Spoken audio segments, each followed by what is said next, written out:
نحمدہ ونصلی ونسلم علی رسولہ الکریم وعلی آلہ الطیبین الطاہرین اجمعین اما بعد فاعوذ باللہ من الشیطان الرجیم بسم اللہ الرحمن الرحیم والمطلقات یتربصن بانفسہن ثلاثۃ قروء صدق اللہ مولانا العظیم۔ بعد از حمد و ثنا سورہ بقرہ کی 228 نمبر آیت مبارکہ کا ابتدائی حصہ آپ نے سماعت فرمایا۔ ارشاد باری تعالیٰ ہے، اور طلاق والیاں اپنی جانوں کو روکے رہیں 3 حیض تک۔ آیت مبارکہ کے اتنے حصے میں جو الفاظ استعمال ہوئے ان کے معنی ملاحظہ فرمائیں۔ ارشاد فرمایا والمطلقات، طلاق یافتہ عورتیں۔ طلاق کا لغوی معنی ہوتا ہے کھلنا، آزاد ہونا، چھوٹ جانا۔ یہی وجہ ہے کہ جو بندہ آزادی سے چلے تو آزادی سے چلنے کو انطلاق کہا جاتا ہے، اور جس شخص پر کسی قسم کی کوئی قدغن، کوئی قید، کوئی پابندی نہ ہو اس شے کو مطلق کہا جاتا ہے، اور جس کی زبان بڑی رواں ہو، اس کے اندر کوئی کسی قسم کی لکنت، ہچکچاہٹ نہ ہو تو تیز زبانی کو طلاقت کہا جاتا ہے، طلاقت لسانی۔ اور جو بندہ کھلے چہرے سے کسی کو ملے اس کو طلاق الوجہ کہا جاتا ہے۔ تو طلاق کا لغوی معنی ہوتا ہے آزاد ہونا۔ یہاں شریعت مطہرہ میں طلاق سے مراد یہ ہے کہ خاوند کا اپنی بیوی کو نکاح کی بندش سے آزاد کر دینا، اسے طلاق کہا جاتا ہے۔ اور جس خاتون کو طلاق دی گئی ہو اس خاتون کو مطلقہ کہا جاتا ہے۔ تو جب فرمایا کہ طلاق والیاں اپنی جانوں کو روکے رہیں 3 حیض تک، تو یہاں طلاق والی عورتوں سے مراد وہ خواتین ہیں جنہیں ان کے خاوند نے طلاق دی ہو اور ان سے صحبت اور مباشرت ہو چکی ہو اور انہیں ماہواری اور حیض بھی آتا ہو۔ یہ مخصوص خواتین اس لیے مراد ہیں کہ جن خواتین سے خلوت ہی نہیں ہوئی، صحبت ہی نہیں ہوئی، ان کے احکام بھی اور ہیں، اور جنہیں حیض نہیں آتا، ماہواری نہیں آتی، ان کے احکام بھی اور ہیں۔ تو یہاں صرف وہ خواتین مراد ہیں، وہ طلاق یافتہ خواتین ہیں کہ جن سے صحبت بھی ہو چکی ہو اور انہیں ماہواری بھی آتی ہو۔ پھر ارشاد فرمایا یتربصن بانفسہن۔ لفظ تربص کا معنی ہوتا ہے رکنا، انتظار کرنا۔ یہ لفظ تصبر سے مقلوب ہے، یعنی صبر سے تصبر بنا، اس سے حروف کو اپنی جگہ بدل کر اس سے تربص بنتا ہے۔ اور ویسے تو اس کا معنی ہوتا ہے رکنا، لیکن چونکہ اس کے بعد با آ رہی ہے اس لیے اس کا معنی ہے روکنا۔ تو مطلب یہ ہے کہ وہ طلاق یافتہ عورتیں اپنے آپ کو روکے رکھیں اور قصداً اپنے آپ کو روکیں۔ یہاں یہ حکم اللہ رب العالمین نے صیغہ امر سے بیان نہیں فرمایا بلکہ صیغہ خبر سے بیان فرمایا، اور صیغہ خبر سے جو حکم دیا جاتا ہے وہ زیادہ پختہ اور زیادہ مؤکد ہوتا ہے۔ تو اس کا مطلب یہ ہے کہ طلاق یافتہ عورتیں بہر صورت اپنے آپ کو روکے رکھیں، اور کب تک روکے رکھیں؟ ثلاثۃ قروء، 3 قروء تک۔ لفظ قرء یہ طہر میں بھی استعمال ہوتا ہے اور ماہواری میں بھی استعمال ہوتا ہے، لیکن احناف مفسرین کے ہاں اور دیگر جلیل القدر ائمہ اعلام کے ہاں لفظ قر کا معنی حیض ہے، ماہواری ہے، اور یہ معنی خود نبی اکرم صلی اللہ تعالیٰ علیہ وسلم نے بیان بھی فرمایا ہے۔ سرکار نے حضرت فاطمہ بنت ابی حبیش رضی اللہ تعالیٰ عنہا سے ارشاد فرمایا، دعی الصلاۃ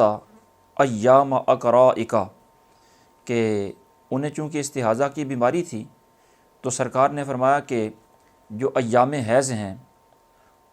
ان میں نمازیں چھوڑ دو اور انہیں چھوڑ کر باقی دنوں میں نماز ادا کیا کرو۔ تو مفہوم آیت یہ ہے کہ جن خواتین کو طلاق ہو چکی وہ اپنے آپ کو 3 ماہواریوں تک روکے رکھیں۔ یہ ان عورتوں کی عدت ہے۔ اس آیت مبارکہ کے ضمن میں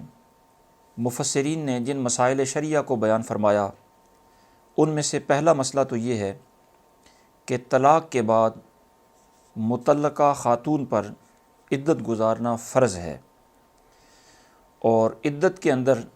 دوسرا نکاح کرنا تو کجا، نکاح کا پیغام بھی حرام ہوتا ہے۔ اس آیت مبارکہ میں صراحت کے ساتھ اس حکم کو بیان کر دیا۔ اور کن خواتین طلاق یافتہ کا عدت گزارنا ضروری ہے؟ ثلاثۃ قروء کہا تو اس کا مطلب صاف ظاہر ہے کہ یہ ان خواتین کے لیے ہے جن کو ماہواری آتی ہے، اور یہ ان خواتین کے لیے بھی ہے جن سے صحبت ہو چکی ہو۔ یاد رکھیں کہ جن خواتین کو طلاق دی گئی ہے یا دی جاتی ہے ان خواتین کی بنیادی طور پر 2 صورتیں ہوتی ہیں کہ ان خواتین کو ماہواری آتی ہے یا نہیں آتی۔ جن خواتین کو ماہواری آتی ہے اور ان سے صحبت بھی ہو چکی ہے ان کے بارے میں قرآن مجید کا یہ حکم ہے کہ وہ 3 ماہواریوں تک اپنے آپ کو روکے رکھیں، اور جنہیں ماہواری نہیں آتی اس ماہواری کے نہ آنے کی 2 وجہ ہوتی ہیں، یا تو حمل کی وجہ سے، پریگننسی کی وجہ سے ماہواری نہیں آ رہی، یا عمر کی وجہ سے ماہواری نہیں آتی، خواہ وہ صغر سنی ہو یا بڑھاپا ہو۔ تو جن کو حمل کی وجہ سے ماہواری نہیں آتی ان کی عدت اللہ رب العالمین نے قرآن مجید فرقان حمید میں سورہ طلاق کی 4 آیت مبارکہ میں بیان فرمایا وَأُولَاتُ الْأَحْمَالِ أَجَلُهُنَّ أَن يَضَعْنَ حَمْلَهُنَّ، کہ حاملہ عورت کی عدت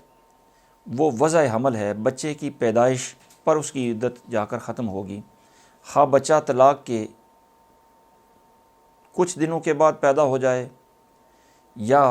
وہ طلاق کے زیادہ مہینوں کے بعد پیدا ہو، اس میں ممکن ہے 7-8 مہینے کے بعد بھی پیدا ہو تو بھی اس کی عدت بچے کی پیدائش پر ختم ہوگی۔ اور جن کو اپنی عمر کی وجہ سے ماہواری نہیں آتی ان کی عدت ظاہر ہے ان کو ماہواری ہے ہی نہیں تو حیض کے ساتھ اس کی عدت شمار بھی نہیں ہو سکتی، ان کی عدت 3 مہینے ہے۔ اسی آیت مبارکہ کے ضمن میں مفسرین نے دوسرا مسئلہ یہ اخذ فرمایا کہ یہ عدت کیوں مقرر کی گئی۔ اس میں شریعت مطہرہ کی بے شمار حکمتیں ہیں۔ اس میں ایک حکمت تو یہ ہے کہ اگر طلاق رجعی ہو، یعنی ایسی طلاق ہو جس کے بعد رجوع کا ابھی امکان باقی ہو، تو عدت میں زوجین کو سوچ و بچار کا موقع ملے، اور جب وہ خوب سوچ و بچار کریں گے اپنے بارے میں، اپنی آئندہ زندگی کے بارے میں، اپنی اولاد کے بارے میں، تو ممکن ہے کہ دوبارہ ان کی آبادی کی کوئی صورت نکل آئے۔ اور دوسری حکمت اس کی یہ بھی ہے کہ اگر زوجین میں سے کسی ایک کی غلطی کی وجہ سے یا دونوں کی غلطی کی وجہ سے طلاق کی نوبت آئی ہو تو اس عدت کے دوران انہیں اپنی غلطیوں کے بارے میں، اپنی کمزوریوں کے بارے میں سوچنے کا موقع ملے گا، اور وہ اپنی غلطیاں دور کرنے کے قابل ہو سکیں گے اور اپنی زندگی بہتر گزارنے کے قابل ہو سکیں گے۔ اور اس کی تیسری اور بڑی اہم وجہ نسب کی حفاظت ہے۔ وہ اس طرح کہ ظاہر ہے یہ خاتون پہلے اپنے خاوند کے نکاح میں تھی، اور خواتین ہی اپنے خاوند کی نسب کی امین ہوتی ہیں، اور ان کا رحم خاوند کے نسب کی جگہ ہوتی ہے، تو ممکن ہے کہ اس خاوند کا نسب اس کے رحم میں محفوظ ہو۔ تو اب اگر طلاق کے فوراً بعد اسے اجازت دے دی جائے کہیں نکاح کرنے کی، تو نسب کی حفاظت نہیں رہ سکے گی۔ ممکن ہے کہ اس کا نسب کسی اور کے نسب کے ساتھ مکس ہو جائے، مخلوط ہو جائے۔ تو شریعت مطہرہ نے نسب کی حفاظت کے لیے لازمی قرار دیا کہ اس کو مسلسل 3 ماہواریاں آئیں، تاکہ یہ بات واضح ہو جائے کہ اس کا رحم اس سابقہ خاوند کے نطفے سے خالی ہے۔ اس کو استبراء رحم کہا جاتا ہے۔ تو جب اس کا رحم اس کے نسب سے خالی ہے، تو پھر اسے اجازت دی جائے گی کہ اب یہ آئندہ کہیں نکاح کرنا چاہتی ہے تو کر سکتی ہے۔ یہاں اگرچہ ذہن میں یہ سوال پیدا ہو سکتا ہے کہ یہ نسب کی حفاظت کا مقصد تو ایک ماہواری سے بھی پورا ہو سکتا ہے، کہ اگر ایک دفعہ ماہواری آ گئی تو اس کا مطلب یہ ہے کہ رحم میں اس سابقہ خاوند کا نسب نہیں ہے، رحم خالی ہے۔ تو پھر 3 ماہواریاں کیوں مقرر کی گئیں؟ تو اس کا عربی گرامر کے لحاظ سے جواب یہ ہے کہ یہ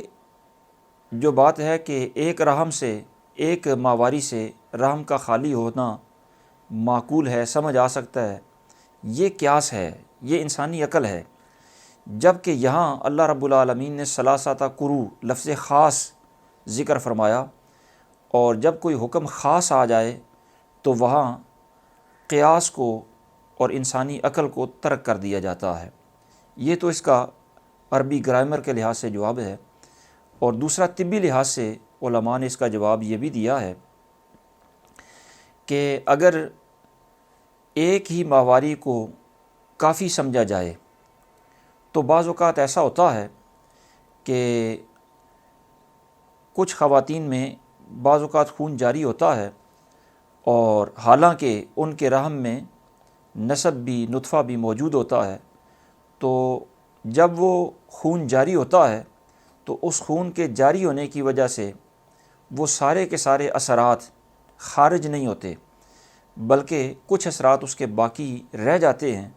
اور سارے اثرات کا اخراج تبھی ممکن ہے جب بار بار کے تجربے سے یہ بات واضح ہو جائے کہ اب بھی ماہواری آئی، پھر بھی ماہواری آئی، پھر بھی ماہواری آئی، تو یقین ہو جائے کہ رحم بالکل خالی ہی ہے۔ اگر ایک ہی دفعہ ماہواری آئی تو اس صورت میں عموماً تو رحم خالی ہی ہوتا ہے، لیکن یقین نہیں ہوتا کہ رحم خالی ہی ہے، بلکہ احتمال ہوتا ہے کہ کچھ نہ کچھ اثرات باقی رہ نہ گئے ہوں۔ تو حفاظت نسب شریعت اسلامیہ کو اتنی زیادہ منظور ہے کہ اس نسب کی حفاظت کے لیے شریعت یقینی صورتحال اختیار کرنا چاہ رہی ہے۔ اس لیے اللہ رب العالمین نے 3 ماہواریوں تک عدت میں رہنے کا حکم دیا، اور دوسرا نکاح، آئندہ نکاح کرنے سے منع فرما دیا۔ اور اسی آیت کے ضمن میں تیسرا مسئلہ مفسرین نے یہ نقل فرمایا کہ طلاق اگر کوئی دینا چاہے تو اس کے لیے مناسب طریقہ تو یہ ہے کہ وہ حالت طہر میں، یعنی پاکیزگی کی حالت میں ہی طلاق دے، اور ایسی پاکیزگی میں جس میں وہ باہم ملے نہ ہوں۔ اور اگر کسی نے ماہواری کی حالت میں بھی طلاق دی تو اگرچہ اس نے برا کیا، لیکن طلاق وہ بھی ہو جائے گی۔ اور وہ جو طلاق ہوگی جو ماہواری میں دی گئی، تو ظاہر ہے اس طلاق سے پہلے ماہواری کا کچھ وقت گزر چکا ہوگا، اور کچھ وقت اس طلاق کے بعد گزرے گا، تو یہ ماہواری عدت کے اندر شمار نہیں کی جائے گی۔ اس واسطے کہ قرآن مجید نے جب مطلقاً فرمایا ثلاثۃ قروء، تو اس کا مطلب یہ ہے کہ 3 مکمل ماہواریاں اس کی عدت ہے۔ اب اگر جس ماہواری میں طلاق دی گئی اس کو بھی عدت میں شمار کریں تو یہ مکمل ماواری عدت میں آتی نہیں، اس لیے اس کو شمار نہیں کریں گے، بلکہ اس کے بعد جو پاکیزگی کے ایام آئیں گے اس کے بعد جو ماواری آئے گی وہ پہلی ماواری ہوگی، اور پھر اس کے بعد دوسری ماواری آئے گی، پھر تیسری ماواری کے ختم ہونے پر عدت مکمل ہوگی، اور جو ماواری آخری تیسری ماواری ختم ہوگی جس سے عدت مکمل ہوتی ہے، اس میں بھی یہ بات ذہن نشین رکھنی چاہیے کہ وہ ماواری تیسری ماواری اگر 10 دن سے کم میں ختم ہو تو اس کا حکم اور ہے، اور اگر 10 دن کے بعد ختم ہو تو پھر اس کا حکم اور ہے۔ اگر 10 دن کے بعد ختم ہو تو پھر جوں ہی ماواری ختم ہوگی اسی وقت عدت ختم ہو جائے گی، اور اگر 10 دن سے کم ایام کے اندر 7، 8، 9 دنوں کے اندر وہ ماواری ختم ہوئی ہے تو ماواری کے ختم ہوتے ہی عدت ختم نہیں ہوگی، بلکہ عدت تب ختم ہوگی جب اس ماواری کے ختم ہونے کے بعد اس پر کسی فرض نماز کا وقت گزر جائے، یا ماواری ختم ہونے کے بعد وہ عورت غسل کر لے۔ ان دو صورتوں میں سے کسی ایک صورت کے پائے جانے کی صورت میں ماواری ختم ہو جائے گی، اور یہ تفصیل عرض کرنے کا مقصد یہ ہے کہ عدت کے ختم ہونے کا بیان اس لیے ذہن نشین کرنا ضروری ہے کہ اگر عدت ختم ہونے سے 10 منٹ پہلے بھی کسی نے رجوع کر لیا تو وہ بھی رجوع ہی ہوگا اور شرعاً معتبر ہوگا، اور اگر عدت کے دوران وہ خاوند یا بیوی کوئی ایک فوت ہو جاتا ہے وہ دونوں ایک دوسرے کے وارث بنتے ہیں، اس لیے عدت کے اختتام کا تفصیل کے ساتھ جاننا ضروری ہے۔ اور اسی آیت مبارکہ کے ضمن میں مفسرین نے یہ مسئلہ بھی بیان فرمایا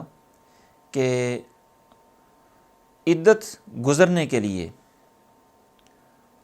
خاتون کو، عورت کو، نہ تو طلاق کے ہونے کا علم ہونا ضروری ہے، اور نہ ہی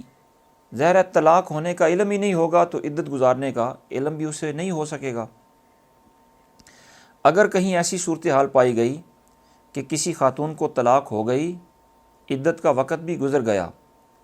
لیکن عورت کو بعد میں پتہ چلا کہ مجھے میرے خاوند نے طلاق دی تھی اور اتنا عرصہ پہلے دی تھی، اب اس کے بعد 3 ماواریاں بھی مکمل گزر چکی ہیں، عدت مکمل ہو چکی ہے، تو اب وہ عورت بھی آزاد ہوگی، وہ بھی جہاں چاہے نکاح کر سکتی ہے۔ نہ تو طلاق کے لیے عورت کا خبردار ہونا ضروری ہے، اور نہ ہی عدت گزرنے کے لیے عورت کا خبردار ہونا ضروری ہے۔ اسی لیے اللہ رب العالمین نے عدت کے گزرنے کو صیغہ خبر سے بیان فرمایا، کہ صیغہ امر سے بیان نہیں فرمایا کہ اس کی مخاطبین خود وہ خواتین ہی ہوں جنہوں نے اس امر پر تعمیل کرنی ہے۔ اگر امر کا صیغہ ہوتا تو پھر ظاہر ہے مخاطبین وہ عورتیں ہوتیں تو ان کے عمل کرنے سے حکم کی تعمیل ہوتی، یہاں صیغہ ہی ایسا، لفظ ہی ایسا منتخب فرمایا کہ ان کی بے خبری میں بھی یہ حکم پورا ہو سکتا ہے۔ اور اسی آیت مبارکہ کے ضمن میں مفسرین نے یہ مسئلہ بھی نقل فرمایا کہ جو طلاق یافتہ خاتون عدت گزار رہی ہے تو ایام عدت میں نکاح تو ظاہر ہے اس نے طلاق دے دی ہے، لیکن کلیتاً بالکل ہی نکاح سے وہ آزاد ابھی ہوئی نہیں، نکاح کے کچھ نہ کچھ تعلقات اور کچھ نہ کچھ اثرات باقی رہتے ہیں، اور وہ جو اثرات باقی رہتے ہیں ان کی مثال آپ یوں سمجھیں کہ اگر عدت طلاق میں زوجین میں سے کوئی ایک فوت ہو جاتا ہے تو یہ ایک دوسرے کے وارث بنتے ہیں، اسی طرح ایام عدت کا سارا نان و نفقہ وہ بھی خاوند کے ذمہ لازم ہوتا ہے، اور عدت کے ایام میں خاص طور پر اگر عدت طلاق رجعی کی ہو تو اس وقت اس خاتون کے لیے یہ حکم ہوتا ہے کہ وہ زیب و زینت کر کے اپنے شوہر کے سامنے آیا کرے تاکہ رجوع کی کوئی صورت پیدا ہو سکے، تو بالکل ہی کلیتاً نکاح ختم نہیں ہوتا، اس کے اثرات موجود رہتے ہیں۔ اور اسی آیت کریمہ کے ضمن میں اللہ رب العالمین کا چونکہ ارشاد ہے کہ یتربصن بانفسہن، وہ عورتیں اپنے آپ کو روکے رکھیں، اس سے علماء نے یہ مسئلہ بھی اخذ فرمایا کہ جو بالغہ عورت ہوتی ہے اس کے لیے مناسب طریقہ تو یہی ہے کہ اس کے نکاح کی بات اس کا کوئی ولی، کوئی وارث، کوئی گھر کا سربراہ کرے، لیکن وہ خود بھی اگر اپنا نکاح کرنا چاہے تو وہ کر سکتی ہے، کیونکہ یہاں آیت مبارکہ نے عدت کے ایام میں عورت کو روکنے کا حکم دیا، یعنی یہ حکم نہیں دیا کہ اے اس متعلقہ کے وارثو تم اس کو روکے رکھو، بلکہ فرمایا کہ متعلقہ خود کو روکے رکھے، اور جب وہ عدت مکمل ہو جائے گی تو پھر وہ اپنے آپ کو روکنے کی اس طرح پابند نہیں رہے گی، پھر وہ نکاح کرنا چاہے تو کر سکتی ہے۔ البتہ مناسب یہی ہے اور شریعت کا مزاج اور مطلوب یہی ہے کہ کسی بھی خاتون کا نکاح اس کے جو ورثاء ہیں، اس کے جو سربراہ ہیں وہی کریں، تو ان کے تجربات بھی اس نکاح میں شامل ہوں گے اور رشتے کے انتخاب میں شامل ہوں گے، اور ان کی شمولیت کی برکات بھی شامل ہوں گی۔ دعا ہے اللہ رب العالمین انہی کلمات کو شرف قبولیت عطا فرمائے۔ وما توفیقی الا باللہ العلی العظیم۔